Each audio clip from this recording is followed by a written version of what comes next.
Hey everybody, this is Darksied, and welcome back to part 13 of our Dark Souls walkthrough.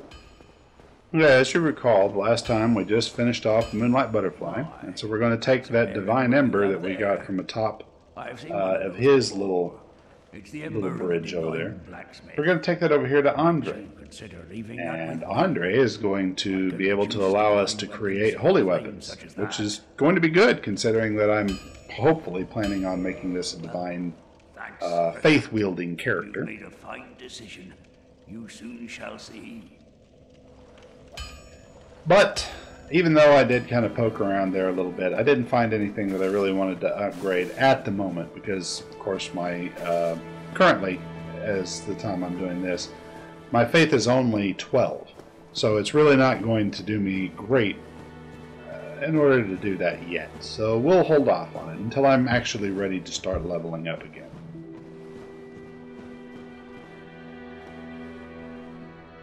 Now, the next place that we're heading is Blight Town.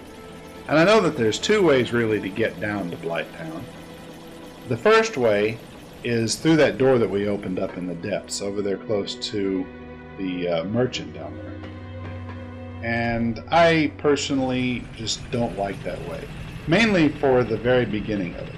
Because there are a lot of those little... I forget exactly what they call them, crag spiders.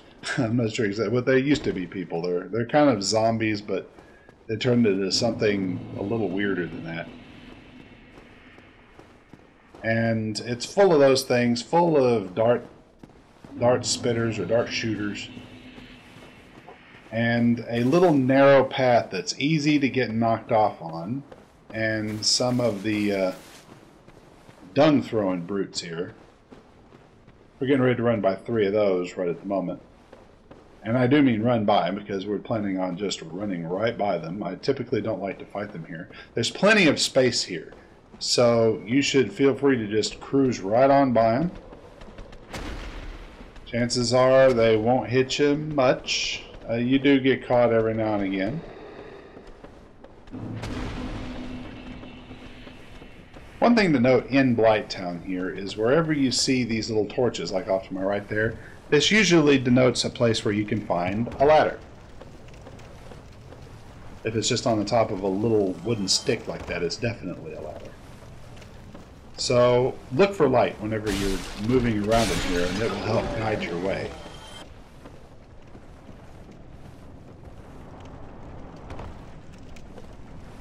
Now, platforms like this one, you can just really hop off and then hop down to the next one, and that can save you some time, especially since you see the flies there are already gotten to us.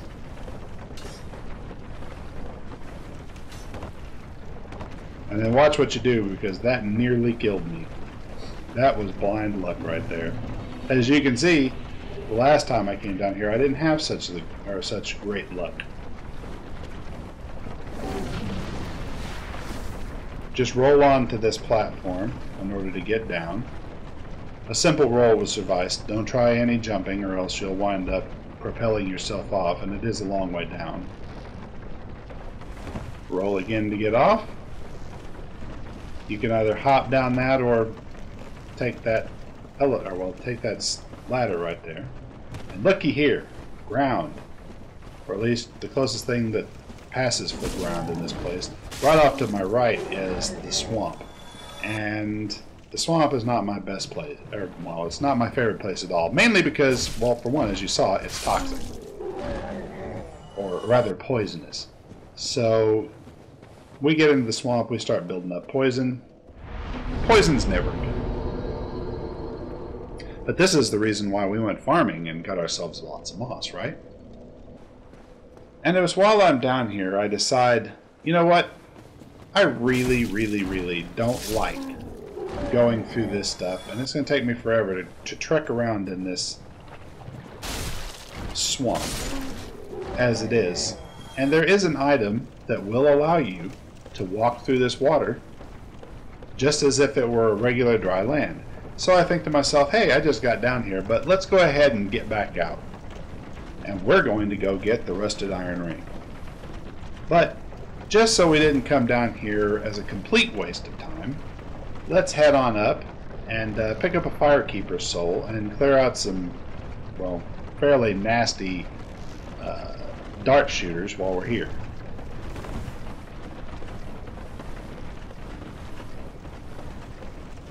Now, one thing that you need to worry about here, I suppose not necessarily worry, but always keep in mind, are these flies. There seem to be an endless number of them. And as you can tell here, we're about to come across our first one. That stuff that they spit out the back is poisonous. So they are not very pleasant. So take them out as quickly as you can. Sometimes they'll get above your head and swinging your weapon doesn't really work all that well. So what I typically like to do is to use some sort of pyromancy on them. Or if you've got spell capability, that'll work too. Oh, see, he fell off before I even had a chance to get on him. I don't think it would have done much anyway. Fire dog using fire on him. Probably not the greatest combination.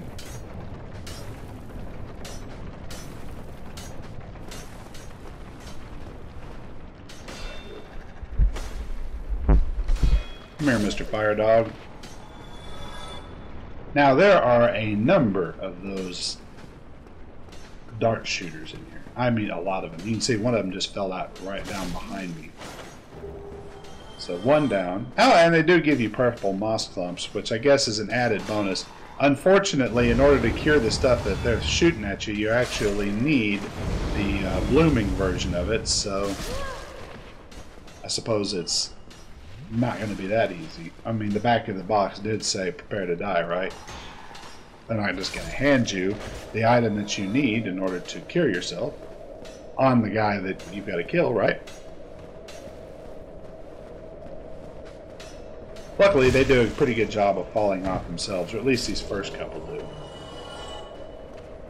Now, there's going to be one right up here.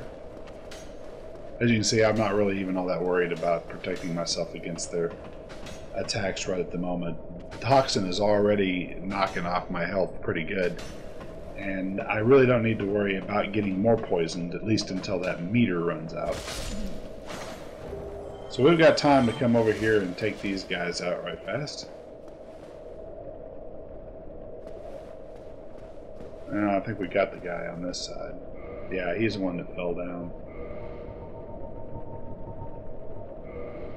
But we do need to, since we've gotten a nice safe spot, go ahead and cure our poison so we don't continuously take damage. Do a quick heal on ourselves. Alright, now let's go take care of a couple of more of these guys.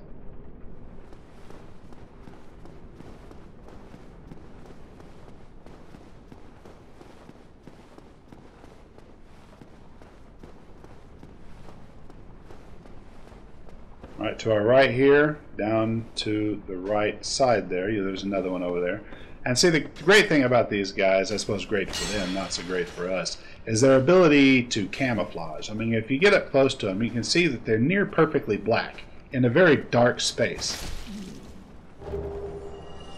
You get any kind of distance between you and them, and they are very hard to see.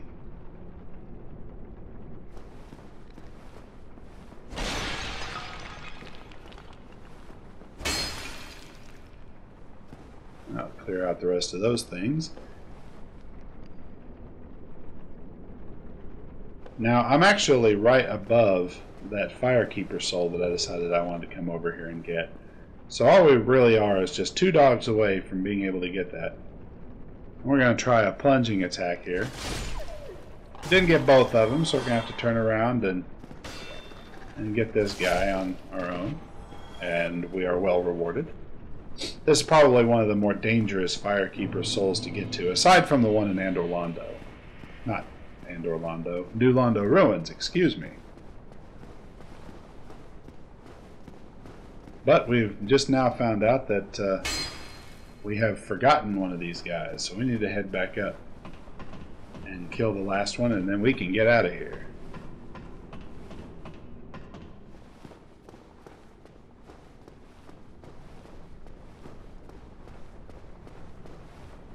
Oh, that's the wrong way.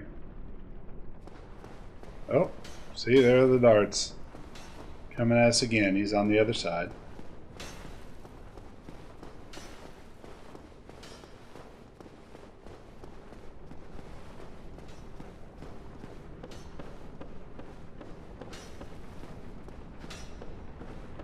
Hello, Mr. Dart Shooter. I don't think you met my friend there, now that you're acquainted. Okay, nothing left to do here except for go ahead and continue on our way out.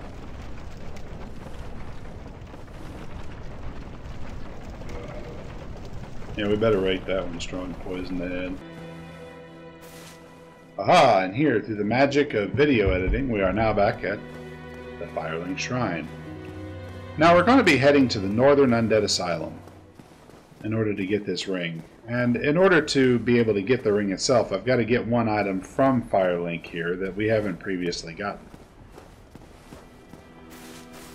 Now the quickest way up here is to go over here near the, at the elevator, where we would go up to the cathedral.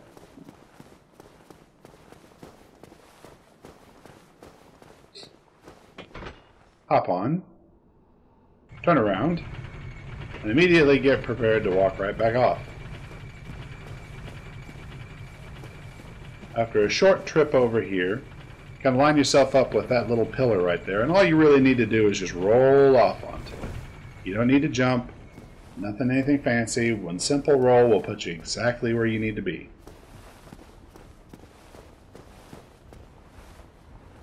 Alright, now this item right down here on top of this building is actually the one that we're trying to get. As you can see, it's a key. This will actually open up that door that was previously locked whenever we were at the Undead Asylum the very first time. So now what we have to do is to get down, make our way back up, and make like an egg in this nest. Now I've greatly sped up this process. I think it takes up to a minute the first time that you sit down there in order for him to actually take you back. It really gives you just long enough that you really start to feel stupid and wonder if you're actually going anywhere or doing anything by acting like an egg.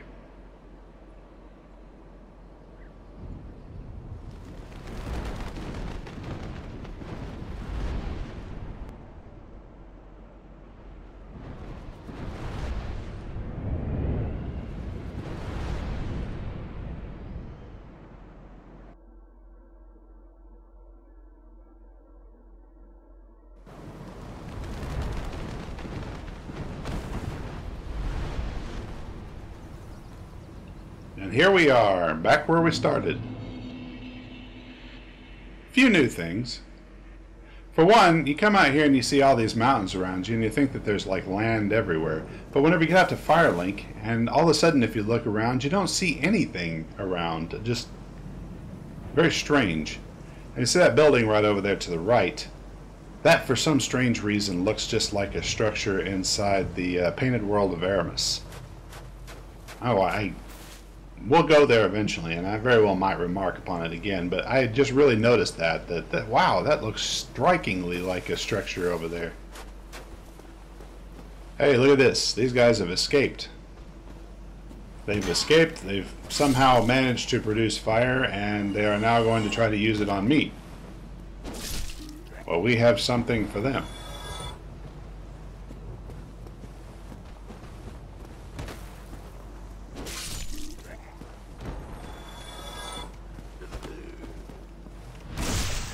Nice backstab there.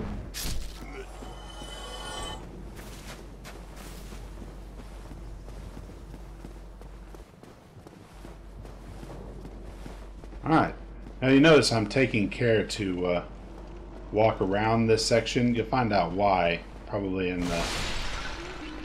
the next video. Well, I think that's going to do it for this episode. Stay tuned, we're going to finish out this Undead Asylum. And that will conclude this part of our Dark Souls walkthrough. Remember, if you like these videos, please click the like button. And if you'd like to see more, click subscribe. Thank you for watching, and we'll catch you next time.